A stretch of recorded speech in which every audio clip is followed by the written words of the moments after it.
right, welcome back to the Two Insurance Gals. I'm Kim Smith with my friend and cohort, Sharyn Hillier. Today we're going to talk about critical illness insurance. Sharyn, what is critical illness insurance? A lot of people don't know what the heck it is, Kim, and it's an insurance benefit that's paid out while you're still living. So it doesn't pay when you die. That's the whole thing about it. And it's for severe and life-threatening cases. So let's be clear on that to make sure that the definitions aren't for something minor or anything like. Um, it's got to be for something that's life-threatening. Main conditions that it covers: cancer, but also things like heart attack or a stroke. Other companies can also cover things like deafness, which is something that I can almost relate to since I wear hearing aids. Bacterial meningitis, for instance, dementia like Alzheimer's, which is really prevalent in society today, and Parkinson's too. So a whole bunch of different companies sell critical illness with different types of conditions. I know one company will actually offer up to 32 conditions. So there's Wow, that's amazing. Now, who invented this type of insurance? Was it an insurance company? no, believe it or not, it was a gentleman who his name is Dr. Marius Bernard, and he was part of the um, first surgical team that did, I think, a heart-to-heart transplant, a human-to-human heart transplant in South Africa. And he called it, get this, he called it dread disease insurance. Wow. Kind of sort of happy they don't make that today. So thank Yep, God, eh? me too. So is cancer the highest one that's claimed or because I hear a lot of people get cancer. Yeah, that's true. Statistics show that you have a 50-50 shot of getting cancer in your lifetime. But the most claims from most of the insurance companies, the ones that we see, statistics show that cancer is the number one claim for critical illness. So those odds are even greater of claiming for cancer than they are for heart attack or stroke. There's about 2/3 of the claims are cancer.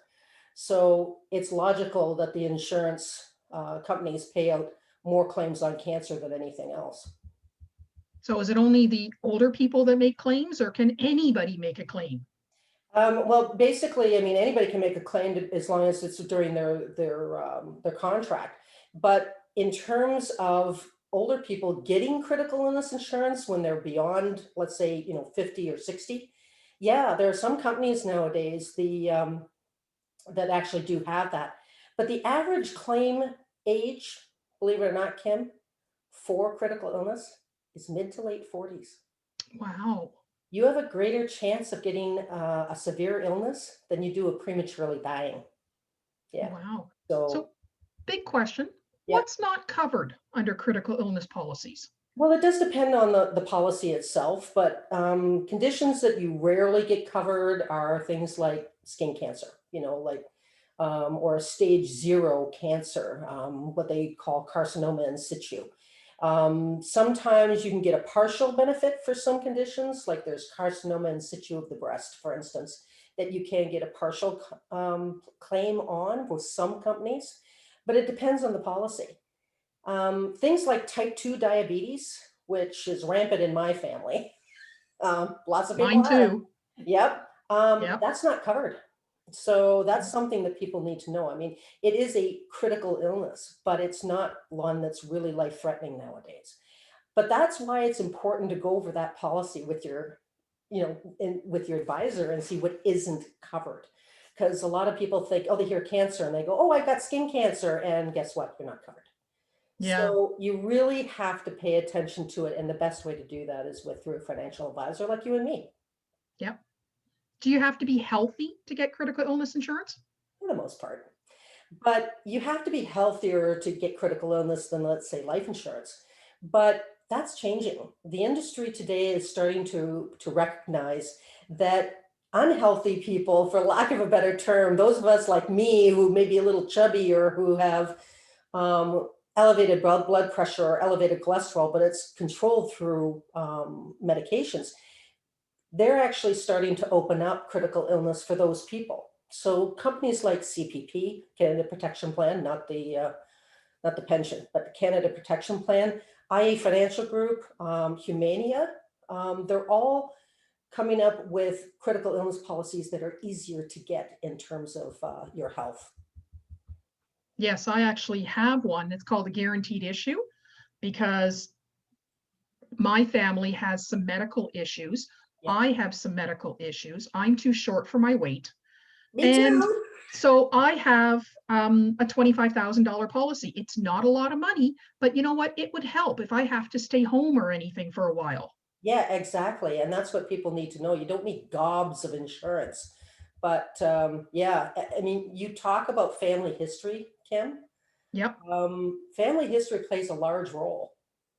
So many insurance companies want to know what your immediate family, and we're not talking about aunts and uncles and cousins and nieces and nephews.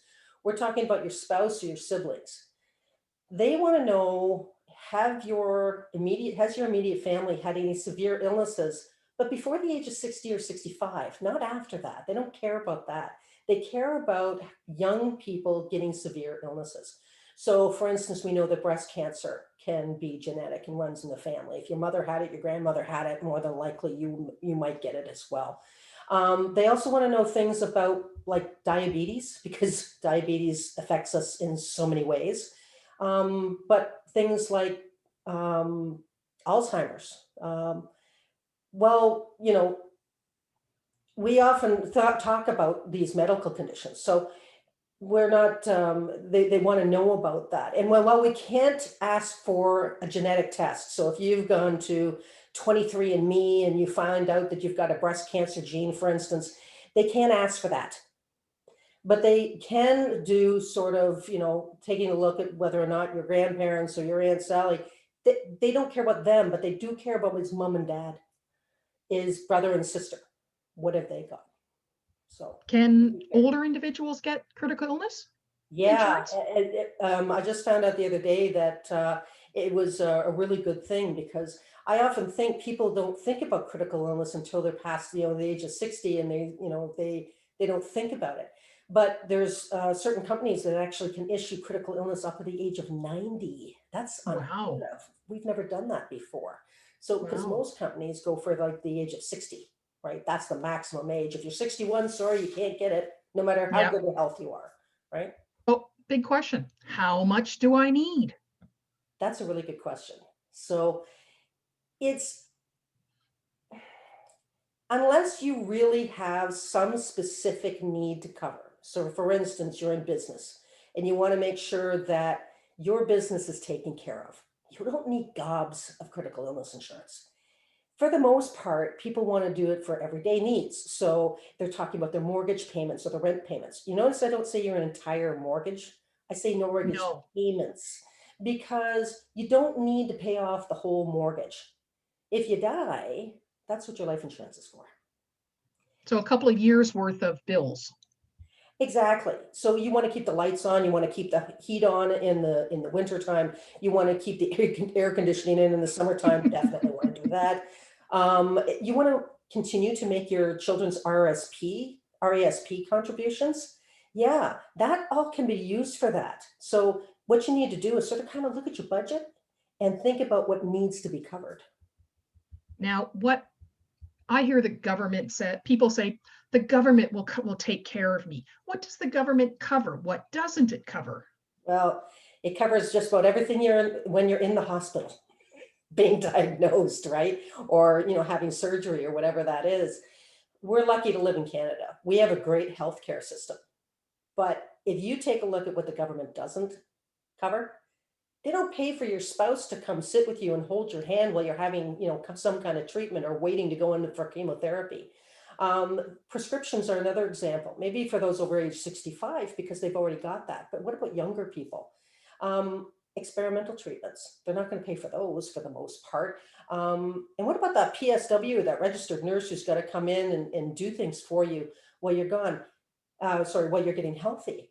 And what about, when you drive to the hospital and you got to pay for parking?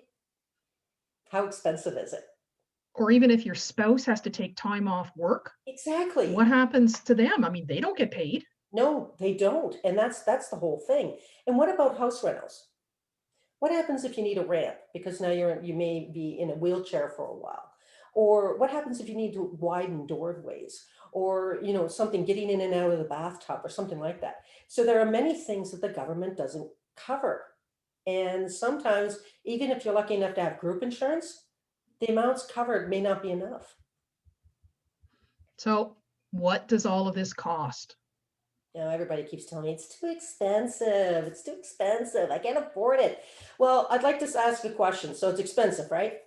In comparison to what? What are you comparing that expense to? The new couch? The new 80-inch screen that my neighbor just got? 81-year-old Ralph next door has something like an 80-inch screen. It's crazy. So maybe to him it's expensive. But you think about what happens when you're ill. You're facing cancer, you've had a heart attack, you've had a stroke. Stress is the worst thing that you can possibly do, and financial stress is going to be included in there. So financial stress is a huge killer when it comes to trying to get healthy. Can you imagine trying to worry about paying the bills and get healthy? So you've got yourself in a real kettle of fish here if you don't have excess funds. So a lot of people dip into their RSPs. They may remortgage their house if they Yes. can, dip into their lines of credits, have their credit cards. But here's the problem. Canadians are already in debt.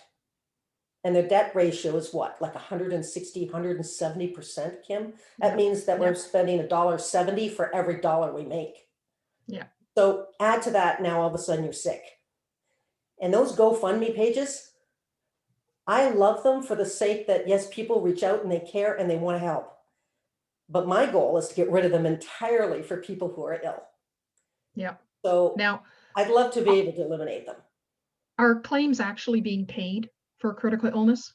Absolutely. You know how you always hear the news that people say, oh, we're not being paid, that they don't pay their claims. Well, sure, claims are denied, but they're denied for legitimate reasons, right? Not just because the insurance company just doesn't want to pay. Can you imagine dealing with an insurance company who just, I don't feel like paying it today? Yeah. Um, they're denied because, for instance, maybe that illness does not meet the definition of the policy. That's why it's really important to go over those definitions. So when you're sick, you need to be able to know what's known as exclusions, right? Yeah. There may be an exclusions. For instance, that little blot of cancer on your hand may or may not be covered. Some companies actually will pay every single type of cancer there is, but that company is far and few between. For the most part, there's a specific definition. And there's maybe the person wants to claim right away and they're claiming within a waiting period. If there's a waiting period on the contract, older contracts used to have waiting periods. You had to survive, 30 days before we'll pay a claim. So there are a whole lot of claims being paid. They are being paid. Let me be absolutely emphatic about that. They are being paid. And once you get your report from your doctor, however long that takes, because that can take a long time, especially during COVID, we are in the middle of it and we know how long things take. The claim is really paid out quite quickly. So I know that I've personally delivered checks to clients that have been diagnosed with a critical illness, that and the tears in their eyes to say, my family can now survive another 2 years because I can't work for another 2 years. That just gave me a chill up my spine, Kim. I love Yep. that. I mean, I hate that we're delivering a check to them for something Yes. like that, but isn't it awesome to be able to say, now my family can actually survive That's financially right. because I have this policy? So, do you have critical illness yourself? Absolutely. I have more than one critical illness insurance policy. I got it when I was younger, before my family health history went to down the tubes. If I had waited till now, for instance, when I'm in my 50s, we won't say exactly how old I am, but if we had waited that long, you know how old I am, cut it out. Yes. So I may not have been able to get it because my family history, I mean, here it goes. Mom's had colon cancer. She had uterine cancer. She was a type 2 diabetic for 40 years. She was diagnosed at 44. Let me think. What else did poor mom have? My brother's been diabetic since he's been 44. I held my breath for my 44th year because I thought everybody's getting diabetes when they're 44. But my dad now has prostate cancer. He's also a type 2 diabetic. I mean, Yep. my family is just, It's like all of us. I they mean, wouldn't get it. I my wouldn't get it. family has lots of issues, and I was only able to get the guaranteed issue one. Yeah. But But isn't my that, son has, but isn't that awesome that you can get guaranteed issue? CI? yep, That didn't exist years ago. yep. No, So it when I didn't. first bought it, it didn't exist.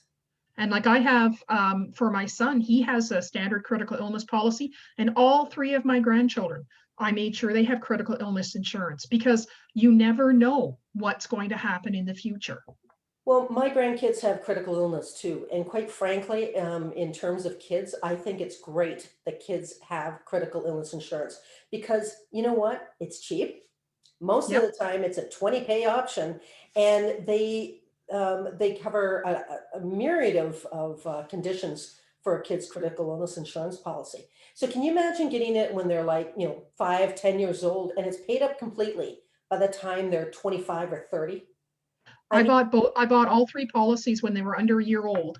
so So by the time they're 20 years old, they're paid up because I did opt for the 20 pay. yeah, and isn't it awesome? And you know Yep, what? Grandparents are the ones that can actually do that. It's like a gift, right? It's a gift yep, of health. that's But right. for me, having a critical illness protects things like my RSPs. I don't have to delve into my RSPs. I don't have to go into debt. And if I go for any kind of treatment or something like that, I want Peter there. By the way, everybody, Yeah. Peter's my spouse. I want Peter there because he's my rock. If Yep. I'm stressed out and I can't handle things, Peter's hand on my shoulder going, it's okay. You can handle this. You'll get through it. So, and quite frankly, I almost claimed on my critical illness insurance policies, but my condition was pre-cancerous. The doctors kept telling me, yep, you got cancer, Sharyn, you got cancer, you got cancer, Sharyn, yes, you got cancer. I had to wait 7 weeks for the report, and it came back as pre-cancerous. Yep. So I would have been denied a claim had I tried to claim because for a legitimate reason. They don't pay on pre-cancerous conditions. They No. only pay on cancer. So I'm still happy to be paying premiums, quite frankly, because that means I'm healthy. Yay, me. Yeah, I know for myself, I had a scare and mine was pre-cancer as well.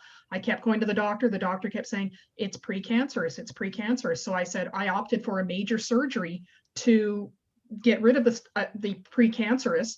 And I was very, very lucky because, a client of mine, the exact same condition, but hers went one step farther. I ended up having to give her a check for her critical illness. Yeah, yeah. But any other advice, Sharyn? Only one other piece of advice, Kim. Get it while you can. Talk to an insurance advisor like you or me or somebody in your neighborhood, somebody you know. I don't care who you do it. Just get it. You'll be definitely glad you did. Thank you so much, Sharyn. This has been wonderful. We have great information. And this is the Insurance Gals signing off. Awesome. Thanks, Kim. Bye, Thanks. Bye, everybody. bye, Sharyn.